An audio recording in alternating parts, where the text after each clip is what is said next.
Welcome to InnoTrans 2024. With me, I have Eran Gartner. Being here at InnoTrans, there's a lot going on. What do you see are the trends within, the railroad industry, but specifically cybersecurity? Cybersecurity has been moving up the railway agenda and the general infrastructure agenda over the last few years, from a vague and nebulous threat to a specific requirement. And with TSA regulation, which you and I have spoken about, we've got regulatory pressures that are mounting, so that it's becoming more than a nice to have, it's becoming a compliance issue. Now, part of the trend is compliance is no fun. People don't love compliance, they do it because they have to. If we can combine compliance with value added, that's where I think we'll find a breakthrough, and that's where that's one of the trends is that intelligent customers are looking for the value added beyond the compliance. Okay, so it's more tangible. So specific to North America, we know that there's a TSA directive. We have to comply. Certain aspects are maybe a little bit more difficult, but how do you see that across maybe transit agencies or the freights, and they're prioritizing their budgets, et cetera? Like, do they have a line item specific to cybersecurity? Good question. So again, compliance, if we speak about the directive, compliance has a timeline, and people will tend to push it out to the back end of the timeline. Yep. The challenge is to leapfrog that timeline and to propose value-added solutions. Value-added solutions are self-financing, because when you say I can offer you compliance, then I need to pay money for something that will not add value to my business. If I can use the data that cybersecurity monitoring generates to improve operations, reduce downtimes, that starts to be a win-win. That starts to be a more attractive proposition. And you mentioned the various market sectors, the transit operators versus the private freight railways. Private freight railways are really commercially focused, and so they're looking for that value added. Our main objective is we want trains running and not stopping, and I think that's a feature that we need to advocate. We need to promote. Transit operators, a different breed, and they live under different rules, procurement requirements.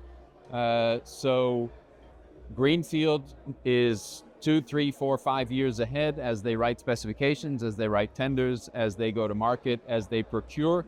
We will see cyber going from a one-liner, we need some cybersecurity, to a chapter in the specification very precisely describing what are the requirements and constraints derived from TSA, but also taking into account their own risk assessments. The big unknown are the brownfields, and that's legacy equipment that's out there, that is anywhere from 5 years to 55 years old, and how to address that is there. Some people are convinced that it's not a real risk because it's not modern electronic tech, it's not connected to internet. We know that the dangers are manifold, and that they can come from physical connection or across the air gap. And there's an education process that needs to take place, an awareness process that we can contribute to, but we need allies, we need consultancies, we need engineering companies, OEMs, joining that conversation and recognizing the threat is real, the opportunity is real, and that we can offer an economical solution also for legacy systems. Okay, so how is Silas helping rail operators navigate these complexities in cybersecurity? What I think is unique about Silas is that the incredible team that's been assembled here of experts bring experience from around the globe. We've been on all the continents with transit operators, with infra owners, with commercial freight operators, miners, and we bring all that knowledge to bear. So when we come to North America, we don't speak about local solutions. We speak about the broadest experience gathered around the world. Cybersecurity is a dynamic field. It is not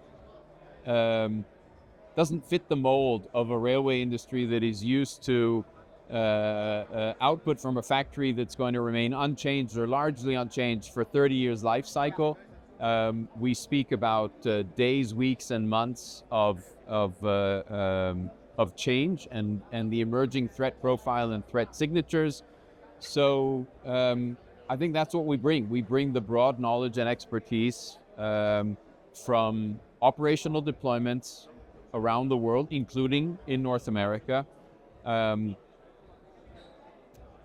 we offer that experience to any customer that joins forces with us.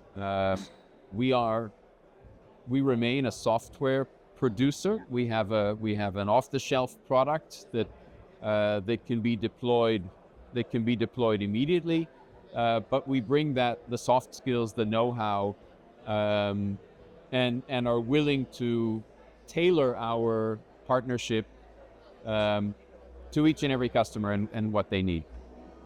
Talk a little bit about operational efficiency and the relationship with cybersecurity. Like, how do you see that evolving? It goes back to what we spoke about before, the difference between compliance and value added, and inevitably cybersecurity touches upon learning. It touches upon big data diagnostics, and to the extent that in cooperation with our customers and partners that we can leverage everything that we need to protect the railway, also to feed back into efficiencies and productivity of the railway. And the railways are all about productivity, whether you're a transit entity looking to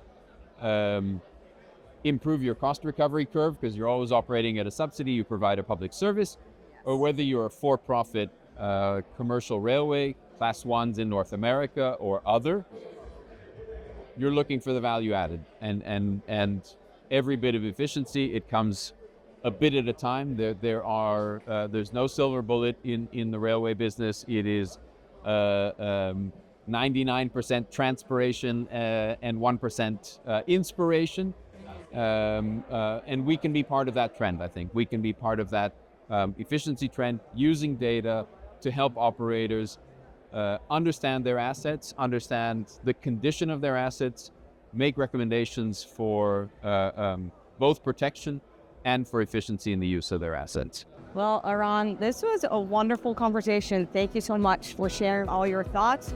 Thank you for joining us, and hope to see you next time 2 years from now.